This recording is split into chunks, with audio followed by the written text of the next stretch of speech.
Buenas tardes, amigos. Soy Carla Díaz. En esta ocasión vamos a grabar nuevamente para el grupo de Ciencias Bíblicas de WhatsApp. En esta ocasión le toca el turno a mi amigo César Moreno para hablarnos de la apocalíptica judía. ¿Cómo estás? Buenas noches, querido César.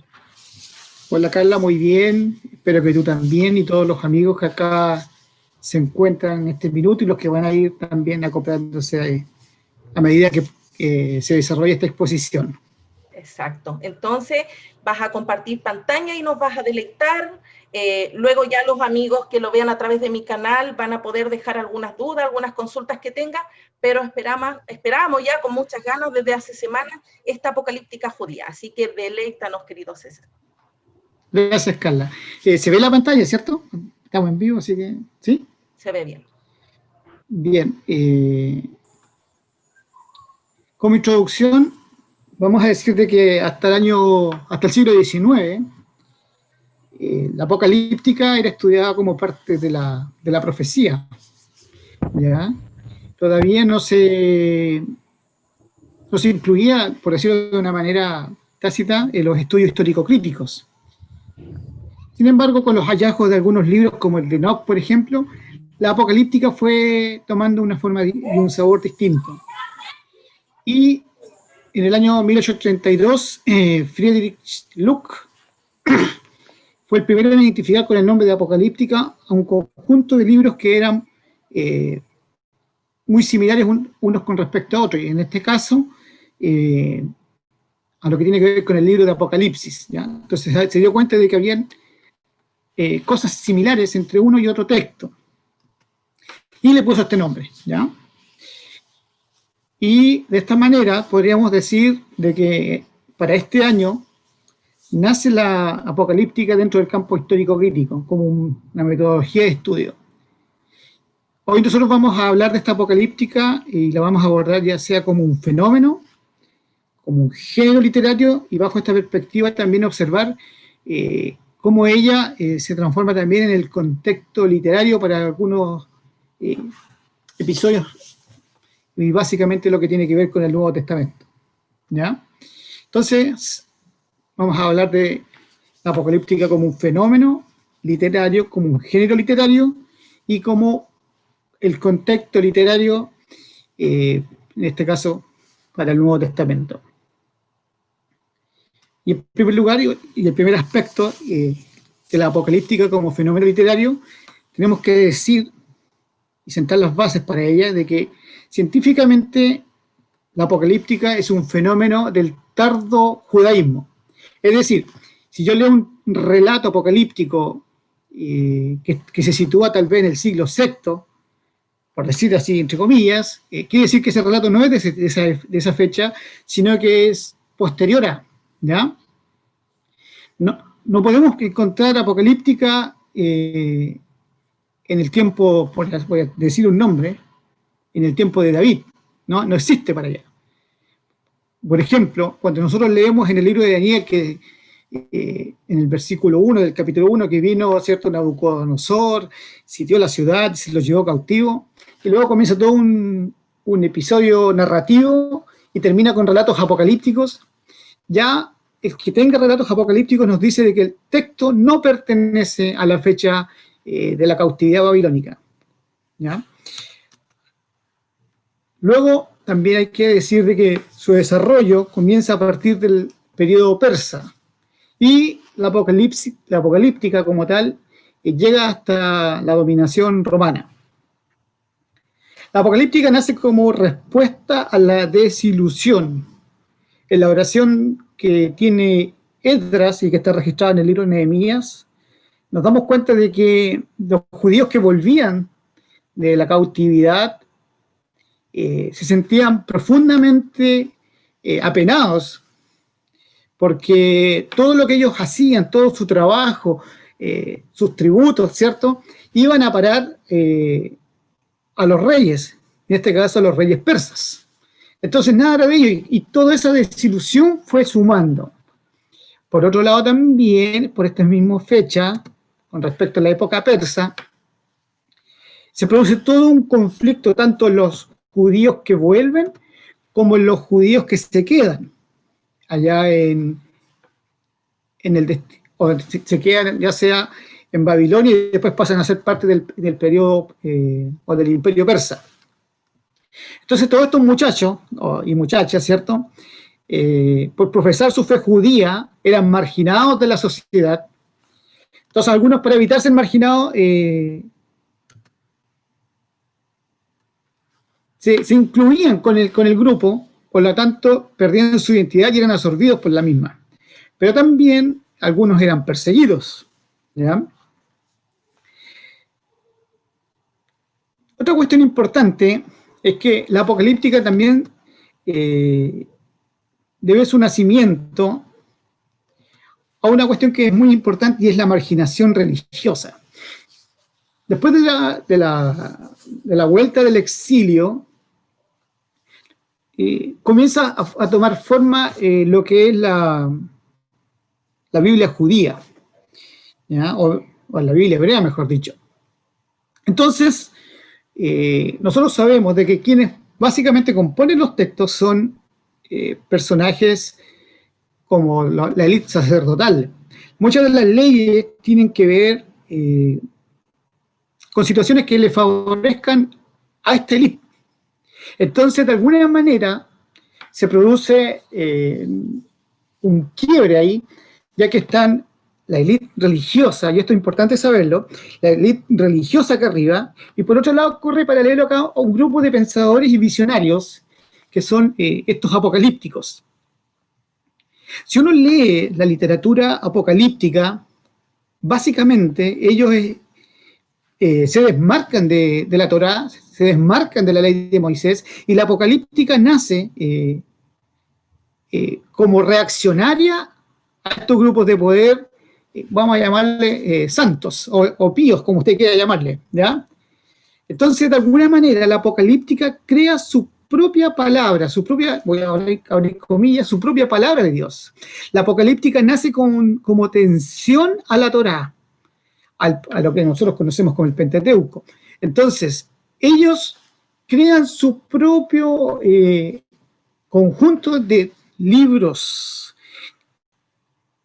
Y aquí hay cosas muy interesantes que uno tiene que hacerlo pensar. Y lo voy a decir desde ya, antes que, igual lo voy a repetir más adelante.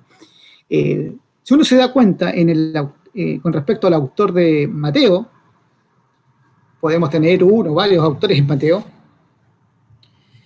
Jesús ahí es presentado como el nuevo Moisés, y eso hay que tenerlo uno entre ceja y ceja. ¿Por qué? Porque para la apocalíptica, de alguna manera, el Moisés que se supone escribió la Torá, no corre, ¿ya? Y esperan su nuevo Moisés, ¿ya?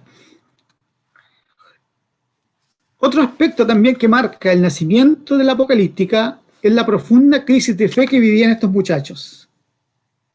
Es decir, se produce todo el choque entre esperanza, ¿cierto?, y profecía de cumplimiento versus que esto se llevara a efecto.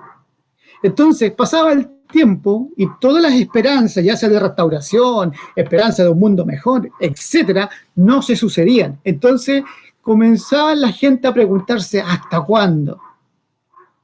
Entonces la apocalíptica nace también como un problema que tiene que ver con la crisis de fe. Ahora bien, en su origen como fenómeno literario, la apocalíptica está emparentada con dos movimientos, y uno es el movimiento sapiencial y otro es el movimiento profético.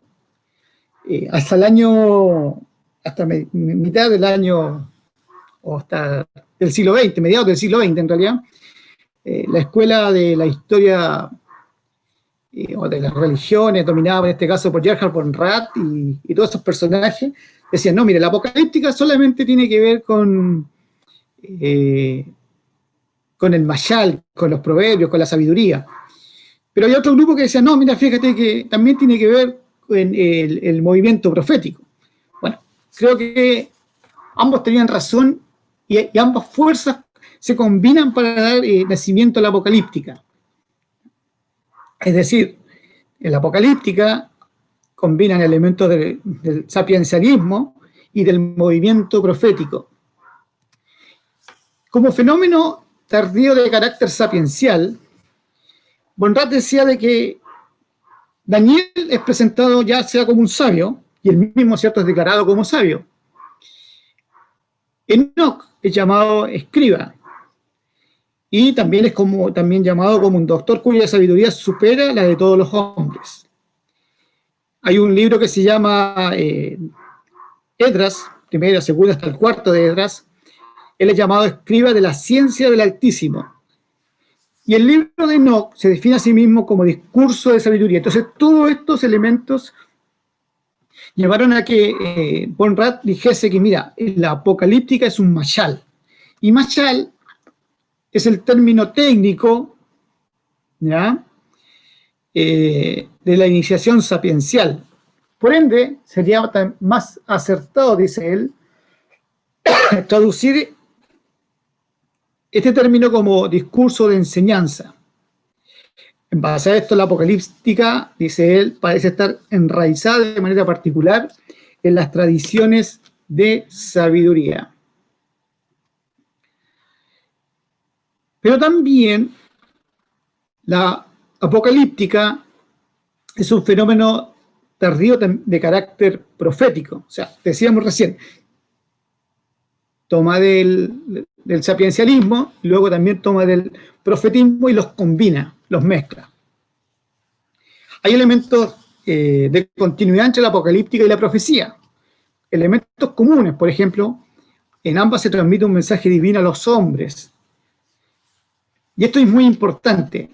A ambas, a la apocalíptica como a la profecía, les interesa interpretar la situación presente por sobre los vaticinios futuros.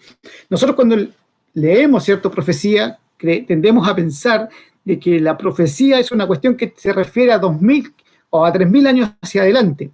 Sin embargo, los profetas interpretan la situación presente, y eso hay que tenerlo muy, pero muy claro. En ambas, lo invisible, mítico y celeste influye sobre lo terrestre. Se profesa una firme esperanza en la transformación radical del mundo, y hay en ambas mucho material que invita a cambiar, invita a la exhortación, a buscar a Dios, etc.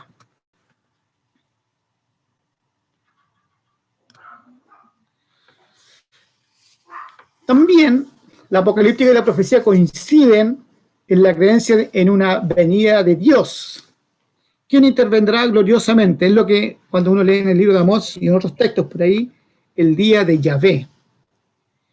Sin embargo, la característica más notable e importante del movimiento apocalíptico sería que la progresiva trascendentalización de los contenidos propios de la profecía. ¿Qué quiere decir esto? Que toma los elementos de la profecía y los lleva a otro plano, a otra esfera, los levanta y los lleva, por decirlo en buen chileno, a las nubes. ¿Ya? Cuestión importante también en la apocalíptica tiene que ver ya no con el etnocentrismo propio de Israel, sino con una cuestión más global.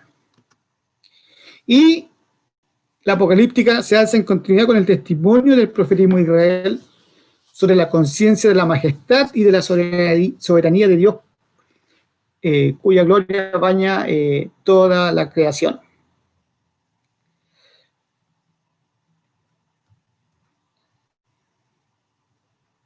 Sin embargo, hay algunas diferencias entre la apocalíptica y la profecía. Por un lado, la profecía nos presenta una escatología de tipo inmanente, mientras que, como decíamos recién, la escatología de la apocalíptica es de tipo trascendente. ¿Ya? Predice la escatología un mundo después del actual. Ahí habla del dualismo de los eones. Termina este eón y comienza un eón nuevo. En ese eón participarán los justos, ¿cierto?, con la resurrección, después de la resurrección. En la profecía se nos presenta una espera histórica abierta, mientras que en la apocalíptica hay un determinismo de la historia. ¿Ya? En la profecía tenemos profetas individuales. Sin embargo, en la apocalíptica tenemos, por lo general, escritos secretos que son de carácter seudónimo. Y aquí, generalmente, los nombres de estos autores que toman la pseudonimia son personajes ancestrales como Adán, Enoc, Moisés, ¿ya? Etcétera. Entonces, tenemos que, como fenómeno tardío, la apocalíptica toma tanto de la profecía como del movimiento sapiencial. Nace en un profundo momento o en una de tensión entre quienes vivían ya sea en Israel o se habían quedado ya sea en Babilonia y después con Persia, y ahí comienzan a gatillarse ciertos problemitas. No sé si hay alguna pregunta hasta acá, alguna duda, algún comentario. Si no, continuamos con el segundo punto. Bueno, en segundo lugar, veamos la apocalíptica como un género literario. Si voy muy rápido, avísenme, porfa. La definición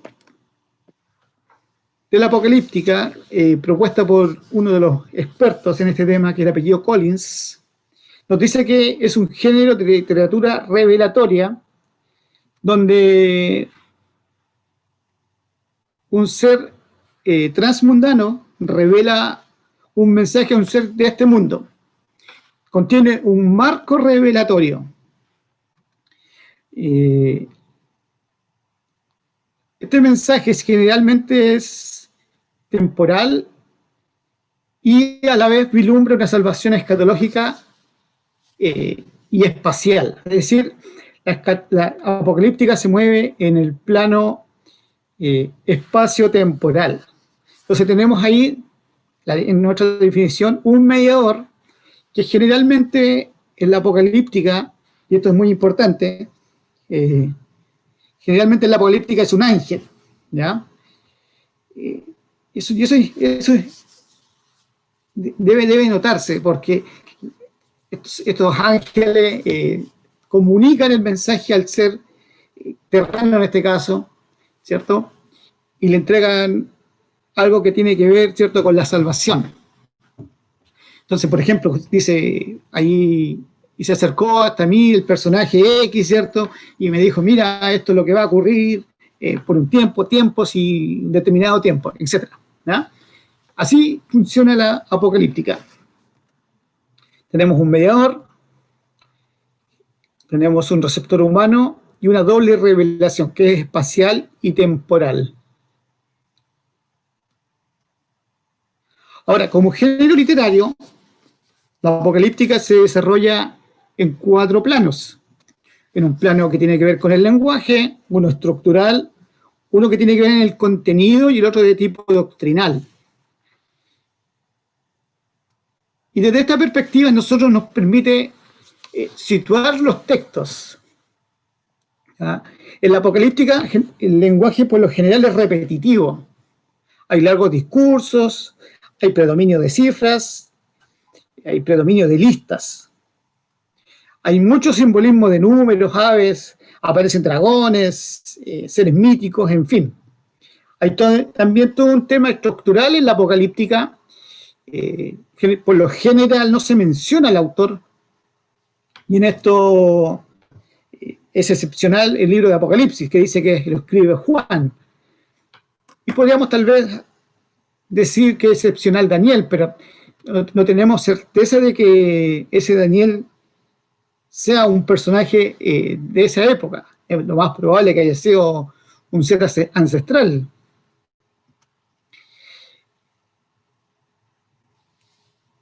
El discurso por lo general se coloca en un personaje, como veíamos recién, de la antigüedad, o de tiempos bíblicos exílicos, como Baruch, Daniel o Esdras. Los héroes o estos visionarios son transportados al cielo o a un lugar espacial, ahí donde se les muestran misterios. Y el intérprete es con frecuencia, y lo veíamos recién, un ángel, y por lo general el visionario queda ahí perturbado, se desvanece, cae sobre su rostro, no puede soportar esta carga. En cuanto a su contenido narrativo, a menudo aparece un hilo, aparecen largas secuencias históricas, generalmente en formas simbólicas crípticas, ¿ya? Aparecen animales, aparecen vientos, un montón de cosas. Y lo más importante es que en este marco, o en este plano, la apocalíptica inserta doctrinas nuevas, cosas que no estaban otrora en el contenido bíblico. Y uno de estos temas tiene que ver, por ejemplo, con la resurrección. Si uno lee, por ejemplo, en el libro de Oseas, donde dice que después de 3 días se van a levantar, él no está pensando en la resurrección. Oseas está hablando claramente de la restauración de Israel. Luego, los apocalípticos toman estos elementos, como veíamos recién, porque tienen que ver con la profecía, lo trascendentaliza, lo levanta, lo lleva a un plano superior y le da un nuevo enfoque. Nace así conceptos como la resurrección.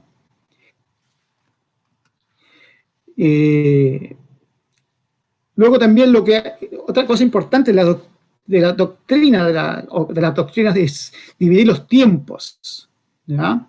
Hablan de crisis en cuanto a la historia, en fin. Todos esos elementos tienen que estar presentes para que un texto, para que un pasaje, un capítulo, lo que sea apocalíptico, ¿ya? Son 4 factores muy importantes. Ahora,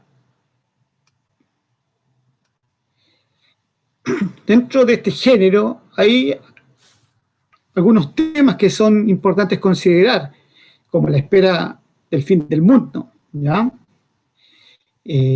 Luego también que el mundo será destruido por una catástrofe cósmica.